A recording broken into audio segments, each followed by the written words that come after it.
जय माताजी students, welcome to our YouTube channel Dhyan commerce, the key of success.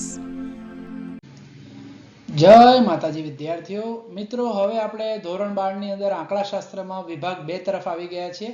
વિભાગ 1 આપણો સંપૂર્ણ રીતે પૂર્ણ થઈ ગયો છે અને હવે આપણે એમાં પહેલું ચેપ્ટર જે છે સંભાવના, જેના વિશે આગળના ધોરણોમાં પણ તમે ભણી ગયા છો. જેમાં આપણે સિક્કાની વાત કરેલી છે, પાસાની વાત કરેલી છે અને પત્તાની વાત કરેલી છે. તો એ જે ખ્યાલો છે એને વધુ હવે મજબૂત કરવાના છે અને હવે આપણે શરૂ કરીએ છીએ એની અગત્યની વ્યાખ્યાઓ અને અમુક એના અગત્યના દાખલા. તો મિત્રો, હવે જોઈ લઈએ આપણે સૌથી પહેલી અને સૌથી અગત્યની વ્યાખ્યા મિત્રો, જે છે યાદચ્છિક પ્રયોગ. મિત્રો, તમને યાદ જ હશે, જ્યારે સિક્કો ઉછાળીએ છીએ ત્યારે સિક્કામાં બે પરિણામો આપણને ખબર જ છે કયા આવી શકતા હોય છે. કાં તો છાપ આવશે, કાં તો કાંટો આવશે, હેડ અથવા ટેલ. પરંતુ આપણે પહેલેથી નિશ્ચિતપણે કહી શકતા નથી કે શું આવશે. એટલે પરિણામોની જાણ હોવા છતાં પણ કયું એક્ઝેક્ટ પરિણામ આવશે એ આપણે નથી કહી શકતા. તો ત્યારે તેવા પ્રયોગને આપણે કહીએ છીએ યાદચ્છિક પ્રયોગ. વ્યાખ્યાની દ્રષ્ટિએ વાત કરીએ તો જે પ્રયોગનું નિરપેક્ષ રીતે સમાન સંજોગોમાં પુનરાવર્તન કરી શકાતું હોય અને બધા જ પરિણામો જ્ઞાત હોવા છતાં કયું પરિણામ ચોક્કસ મળશે તેનું નિશ્ચિત અનુમાન ન કરી શકાય, તો એવા પ્રયોગને આપણે કહીએ છીએ યાદચ્છિક પ્રયોગ. મિત્રો, ઉદાહરણ તરીકે લખવું હોય તો તમે પાસો ફેંકો અથવા તો સિક્કો ઉછાળો અથવા 52 પત્તામાંથી એક પત્તું પસંદ કરો, તે એની અંદર ઉદાહરણમાં લખી શકાય છે. મિત્રો, એ જે ઉદાહરણો છે આપણે મટીરિયલની અંદર આપેલા છે. અહીંયા આપણે માત્ર એની વ્યાખ્યાઓની વાત કરવાના છીએ, એની ચર્ચા કરવાના છીએ. ત્યારબાદ મિત્રો, પ્રાયોગિક જે છે આપણો યાદચ્છિક પ્રયોગ, એના લક્ષણો જે વ્યાખ્યાની અંદર જ આપણને ખ્યાલ આવે છે. પહેલો કે પરિસ્થિતિ જે હોય, સમાન પરિસ્થિતિમાં તમે એનું પુનરાવર્તન કરી શકો. એટલે કે સિક્કો ઉછાળવો હોય તો એ જ પરિસ્થિતિમાં 2 વાર, 5 વાર, 500 વાર તમે ઉછાળી શકો છો. તેના તમામ શક્ય પરિણામો વિશેની માહિતી છે આપણને, તો પણ આપણે કહી શકતા નથી. એટલે બીજું એનો ગુણધર્મ, એનું લક્ષણ એ જ છે, પરિણામોની માહિતી હોય છે આપણી પાસે, પરંતુ પ્રયોગને અંતે કયું પરિણામ આવશે તે આપણે નિશ્ચિત કહી શકતા નથી. પરંતુ છેલ્લે જ્યારે આપણે પ્રયોગ પૂરો થાય તો એકાદ પરિણામ તો તમને મળે જ છે. તો આ 4 લક્ષણો છે. ક્યારેક ઓબ્જેક્ટિવમાં પૂછી શકે, સેક્શન વિભાગ સી ની અંદર, સેક્શન સી ની અંદર. ત્યાર પછી બીજું પદ છે મિત્રો, એ છે નિદર્શાવકાશ. એટલે સંભાવનાની અંદર જે પણ આપણો યાદચ્છિક પ્રયોગ હોય તેમાં જે કુલ પરિણામો છે એ પરિણામોનો ગણ બનાવવામાં આવે તો ત્યારે એને નિદર્શાવકાશ કહેવામાં આવે છે, જેને આપણે યુ અથવા એસ થી દર્શાવીએ છીએ. ઉદાહરણ તરીકે મિત્રો, જો સિક્કો ઉછાળો તો આપણને ખબર છે એચ એટલે કે હેડ, છાપ, અને ટી એટલે કે કાંટો એટલે કે ટેલ આવે. તો એસ લખવો હોય તો એચ ટી આપણે એને લખી શકીએ છીએ યાદચ્છિક પ્રયોગના નિદર્શાવકાશ તરીકે. તેના મુખ્યત્વે બે પ્રકાર છે મિત્રો. શાંત નિદર્શાવકાશ, જેની અંદર કિંમત જે છે નિશ્ચિત મળતી હોય ઘટકોની, તો એવા નિદર્શાવકાશને આપણે શાંત નિદર્શાવકાશ કહીએ છીએ. પરિમિત અથવા શાંત કિંમત હોય, જે આપણે વ્યાખ્યાની અંદર વાત કરીએ છીએ એ પ્રમાણે. સિક્કાની અંદર મેં કીધું 2 સિક્કા ઉછાળો તો H H, H T, T H, T T મળે. એમાં પણ નિશ્ચિત પરિમિત અથવા શાંત સંખ્યાઓ મળે, તો એને આપણે કહીએ છીએ શાંત નિદર્શાવકાશ.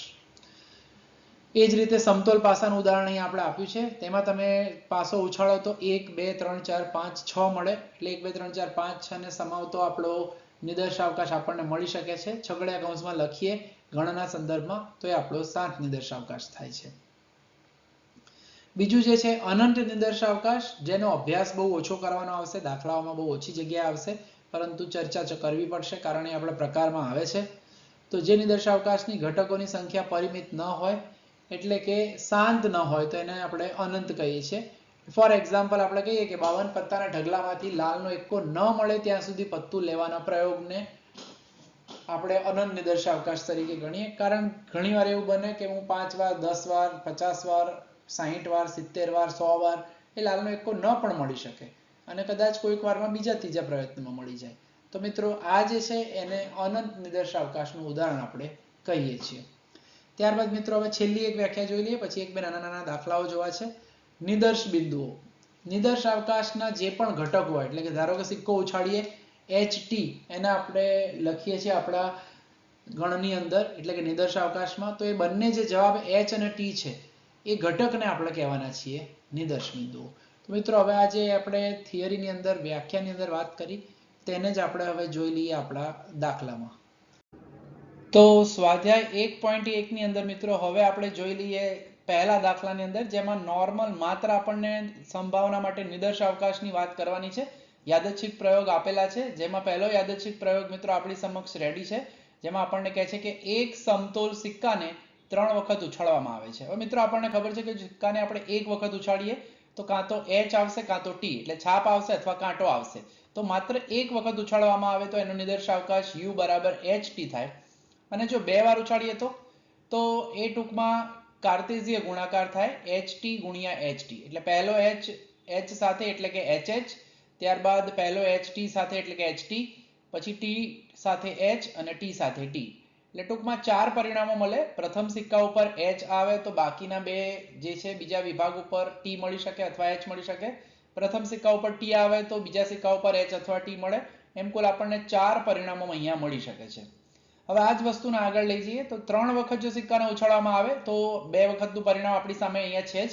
હજુ એક વખત ઉછાળીએ છીએ HT, એટલે HHT. એ રીતે તમે HT જોડે પણ H અને T લખી શકો, TH જોડે H અને T લખાય અને TT જોડે પણ H અને T.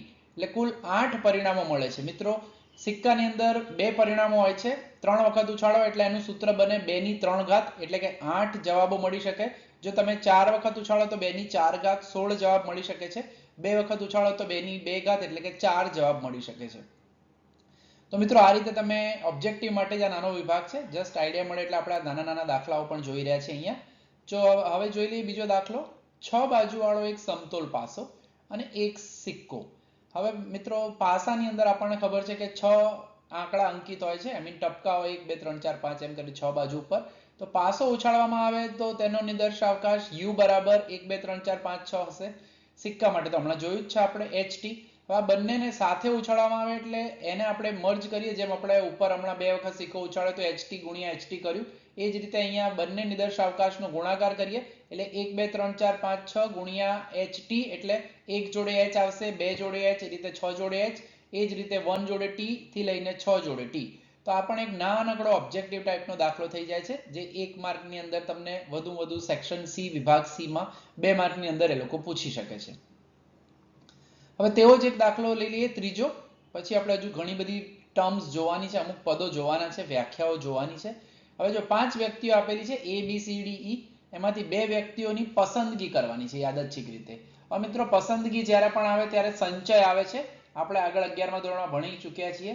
અને ગોઠવણી કરવાની હોય તો ક્રમચય આવે છે. એટલે આમાં ક્રમ નથી ડિસાઈડ કરવાનો, આમાં આપણે જે છે એમની પસંદગી કરવાની છે. તો 5 વ્યક્તિઓમાંથી 2 પસંદગી કરવી હોય તો આપણને ખ્યાલ છે સંચય પ્રમાણે 5C2, એટલે કે 5 ગુણ્યા 4, 2 સ્ટેપ સુધી ઊંધા જવાનું, નીચે 2 ગુણ્યા 1, 2 ફેક્ટોરિયલ કહેવાય. એટલે કે 10 રીતે આપણે પસંદગી કરીએ. કઈ રીતે? A જોડે B આવે, A જોડે C, A જોડે D, A જોડે E. એટલે ટૂંકમાં એ રીતે આપણે પ્રકારની પસંદગી કરીએ તો નિદર્શાવકાશ આપણને મળશે AB AC AD AE, પછી B જોડે C.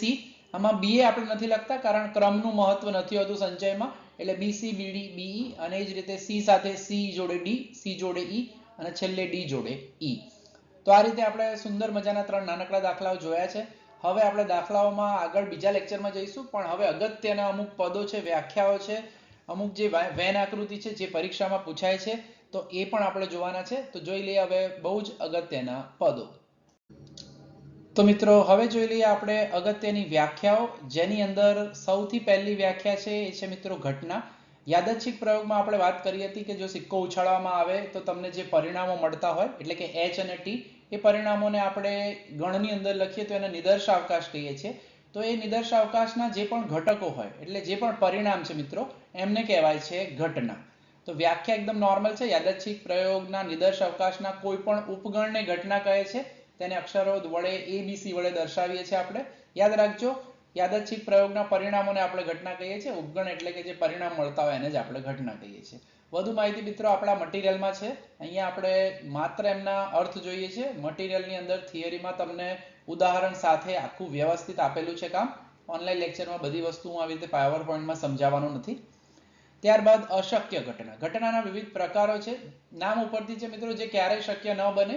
પ્રેક્ટિકલી કહીએ તો સૂર્ય પશ્ચિમમાંથી ઉગે છે, એ અશક્ય ઘટના છે. એ જ રીતે પ્રેક્ટિકલ વાત કરવાની છે. કોઈ પણ યાદચ્છિક પ્રયોગ નિદર્શાવકાશ U ના વિશિષ્ટ ઉપગણ phi અથવા ખાલી ગણને અશક્ય ઘટના કહે છે. અશક્ય ઘટના આપણે જાણીએ છીએ તે ક્યારેય બનતી નથી. એટલે એની અંદર તમે કહી શકો સિક્કા ઉપર H અને T બંને એક સાથે આવે એ અશક્ય ઘટના કહેવાય, જે ક્યારેય શક્ય નથી. પાસા ઉપર 1 2 3 4 5 6 બધા એક સાથે આવે અથવા 1 અને 2 એક સાથે આવે, જે પણ એક અશક્ય ઘટના છે. તો મિત્રો હવે આપણે આગળ વધીએ બીજી વ્યાખ્યા તરફ, ચોક્કસ ઘટના તરફ. ચોક્કસ એટલે જે બનવાનું જ છે મિત્રો, જેમાં કોઈ સંશય નથી. એટલે કોઈ પણ યાદચ્છિક પ્રયોગના નિર્દેશાવકાશ u ના વિશિષ્ટ ઉપગણ u ને ચોક્કસ ઘટના કહે છે અને તે હંમેશા બને જ છે. એટલે કે જો એક અનભિન્નત સિક્કાને એક વખત ઉછાળવામાં આવે તો H અથવા T મળે તો એને આપણે ચોક્કસ ઘટના કહીએ. પાસામાં પણ 1 મળે 2 મળે, જે અલગ અલગ પરિણામો છે એને આપણે ઘટના કહી ચૂક્યા છીએ. તો જ્યાં જ્યાં પરિણામ મળતા હોય બધા ચોક્કસ ઘટના થશે મિત્રો. હવે જોવાનું છે છેદ ઘટના. એકદમ સિમ્પલ છે.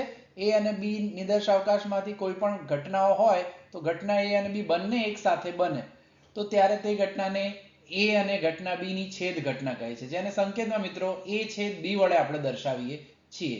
A છેદ B માં x, જ્યાં x belongs to A અને x belongs to B. આ જે નિશાની જોઈ શકો છો ગુજરાતીના નવડા જેવી, એને સભ્ય છે કહેવાય. એટલે x જે A છે આપણા કેપિટલ A નો સભ્ય, x છે આપણા કેપિટલ B નો સભ્ય, એ રીતે આપણે એની અંદર કહી શકીએ છીએ. તો એ જે છે એને આપણે કહીએ છીએ આપણી છેદ ઘટનાઓ. બરાબર. તો છેદ ઘટનાની આકૃતિ તમે જોઈ શકો છો, કોમન હોય ટૂંકમાં બંનેમાં, તો એને આપણે છેદ ઘટનાઓ તરીકે વર્ણવી શકીએ છીએ. ત્યાર પછી હવે આગળ વધીએ, યોગ ઘટનાની વાત કરીએ. તો યોગ ઘટનામાં કાં તો જે છે ઘટકો A માં હોય, B માં હોય અથવા બંનેમાં હોય તો એને યોગ ઘટના કહેવાય છે. આ બધી વ્યાખ્યાઓ પરીક્ષામાં થિયરીમાં પૂછે છે મિત્રો. જો A અને B નિદર્શાવકાશ u માંની ઘટનાઓ હોય તો જે મેં કીધું એ પ્રમાણે કાં તો ઘટના A બને, કાં તો B બને અથવા બંને સાથે બને તો તેને યોગ ઘટના કહીએ છીએ. બરાબર. તો યોગ માટે આપણે ઓછામાં ઓછો એવો શબ્દ વાપરીશું અથવા A અથવા B એવો શબ્દ વાપરીશું જે આકૃતિમાં તમે અહીંયા જોઈ શકો છો. તો મિત્રો ઉદાહરણની વાત કરવી હોય તો કોઈ એક વિદ્યાર્થી, છેદ ઘટનાઓ અને યોગ ઘટના માટે વાત કરીએ તો કોઈ એક ખેલાડી જે છે એ ક્રિકેટ રમે છે અને તે જ ખેલાડી જો હોકી પણ રમે તો આપણે એ કહી શકીએ કે ખેલાડી ક્રિકેટ અને હોકી બંને રમે છે. તો એ છેદ ઘટનાનું ઉદાહરણ થશે. અને જો આપણે એમ કહીએ કે ખેલાડી કાં તો હોકી રમે અથવા ક્રિકેટ રમે, બંને એક જ સમયે જો રમત રમાવાની હોય, કોઈ એક જગ્યાએ સ્કૂલમાં કોમ્પિટિશન હોય સ્પોર્ટ્સ ડેમાં અને એક સાથે બંને મેચ ચાલુ થવાની હોય ક્રિકેટની અને હોકીની, તો નેચરલી એક સાથે બંને જગ્યાએ હાજર રહી શકશે નહીં. એટલે એવા ઘટનાના કિસ્સામાં આપણે એમ કહીએ છીએ કે એ યોગ ઘટનાનું ઉદાહરણ છે કે એ વ્યક્તિ કાં તો ક્રિકેટ રમશે અથવા હોકી રમશે. અથવા આવે એટલે યોગ કહેવાય છે અને આવે એટલે છેદ કહેવાય છે. તો હવે જોઈ લઈએ મિત્રો આપણી અગત્યની પાંચમી વ્યાખ્યા, જે છે પૂરક ઘટના. મિત્રો ઘટનાના સંદર્ભમાં અગર આપણે વિચારીએ, સિક્કો ઉછાળો તો તમને બે પરિણામો મળે છે, એટલે કે છાપ મળે તે એક ઘટના થશે, કાંટો મળે તે એક બીજી ઘટના થશે. ને બંને ઘટનાઓને ભેગી કરીએ એટલે કે બંનેના પરિણામોને ભેગા કરો તો નિદર્શાવકાશ u મળે છે. તો u ની અંદર h અને t બંને છે મિત્રો. હવે જો હું કેપિટલ A બરાબર એવું લખી દઉં કે h મળે તેની ઘટના, બરાબર, h એટલે કે છાપ મળે, તો એ સિવાય u ની અંદર વધ્યું શું? t. તો છાપ ન મળે તો શું થશે? છાપ ન મળે તો નેચરલી આપણને ખબર છે સિક્કો ઉછાળીએ તો છાપ ના મળે તો કાંટો મળે અથવા કાંટો ના મળે તો છાપ મળે. તો આ બંને એકબીજાના વિરોધી ઘટનાઓ કહી શકાય. એટલે છાપ ન મળે એવું કહીએ તો એ જે છે એ આપણી ઘટના A ની પૂરક ઘટના થશે. તો એ જ વ્યાખ્યા છે મિત્રો. જો નિદર્શાવકાશ u ની અંદર આપણે વાત કરી, ઘટના A જે છે આપણે હમણાં વ્યાખ્યાયિત કરી કે છાપ મળે, તો ઘટના એ બનતી નથી, એટલે કે કાંટો મળે. છાપ ન મળે એનો મતલબ કાંટો મળે, એટલે તે જે ઘટના છે એને આપણે પૂરક ઘટના કહીએ છીએ. સંકેતો મિત્રો યાદ રાખજો, એના 3 સંકેતો છે, a', a' અને a ની ઉપર c. એ રીતે રજૂ કરી શકાય છે. આકૃતિમાં તમે જોઈ શકો છો આપણે a સિવાયનો બધો ભાગ જે છે અહીંયા પાછળ એ કાળી લાઇનિંગમાં જોવા મળે છે, એટલે એને આપણે કહીએ છીએ પૂરક ઘટના a'. a એટલે છાપ મળે એવું સમજો, તો a' એટલે કાંટો મળે એવું સમજાય. બંનેને ભેગા કરો તો u નિદર્શાવકાશ ht મળે છે. એ રીતે આપણે યાદ રાખી શકીએ. અને સંકેતમાં લખો તો a' જ્યાં x does not belongs to a, x a માં નથી પણ u માં છે. જો આ જે વિભાગ છે a માં નથી એટલે a ખાલી રાખ્યો છે અને u માં છે એટલે બાકીના વિભાગમાં કોઈ પણ જગ્યાએ x હોઈ શકે છે. ત્યાર પછી પરસ્પર નિવારક ઘટનાઓ. મિત્રો જ્યારે કોઈ પણ બે ઘટનાઓ સાથે થતી ન હોય ત્યારે તે બંને ઘટનાઓને પરસ્પર નિવારક, એટલે આમાં પણ આપણે છાપ અને કાંટાનું ઉદાહરણ લઈ શકીએ. સિક્કો ઉછાળો, તમને જો છાપ મળે તો એ સમયે ક્યારેય કાંટો નહીં મળે અને કાંટો મળે તો ક્યારેય છાપ નહીં મળે. એટલે વ્યાખ્યાની દ્રષ્ટિએ વાત કરીએ તો જો A અને B નિદર્શ અવકાશ U માંની કોઈ પણ બે ઘટનાઓ હોય તો ઘટનાઓ A અને B બંને સાથે ન બની શકે તે ઘટનાને, એટલે કે જો સંકેતમાં લખવું હોય તો A છેદ B બરાબર ખાલી ગણ થાય, phi empty set, તો ત્યારે તેને આપણે કહીએ છીએ પરસ્પર નિવારક ઘટનાઓ. અને બીજી રીતે કહેવું હોય તો A ઘટના બને તો B ન બને, B બને તો A ન બને. એટલે મેં જે પ્રમાણે કીધું, છાપ આવે તો કાંટો નહીં આવે, કાંટો આવશે તો છાપ નહીં આવે. તો આવી ઘટનાઓને નિવારક ઘટનાઓ કહે છે. એટલે આની અંદર બે ગણ દર્શાવે છે, આપણી બે ઘટનાઓ છે, એમની વચ્ચે છેદ ગણ, ખાલી ગણ છે, બંને એકબીજાને સ્પર્શતા નથી. મિત્રો ધ્યાન રાખજો, આ જે આ વેન આકૃતિ છે પરીક્ષામાં પૂછાય છે ઘણીવાર. પરસ્પર નિવારક ઘટનાઓની વેન આકૃતિ દોરો, અથવા પૂરક ઘટનાની, અથવા યોગ ઘટના, છેદ ઘટના.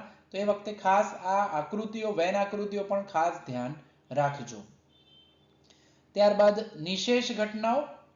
નિશેષ ઘટનાની અંદર બીજું કંઈ જ નથી. આપણે જે ઉદાહરણ લીધું, સિક્કો ઉછાળો તો H મળે અને T મળે. તો બંનેને જો ભેગી કરો, એક ઘટના કેપિટલ A બરાબર આપણે એમ કહીએ છાપ મળે, બીજી ઘટના કેપિટલ B બરાબર કાંટો મળે. બંનેનો યોગ એટલે બંને ઘટના ભેગી કરો તો તમને નિદર્શ અવકાશ U એટલે કે HT મળે છે.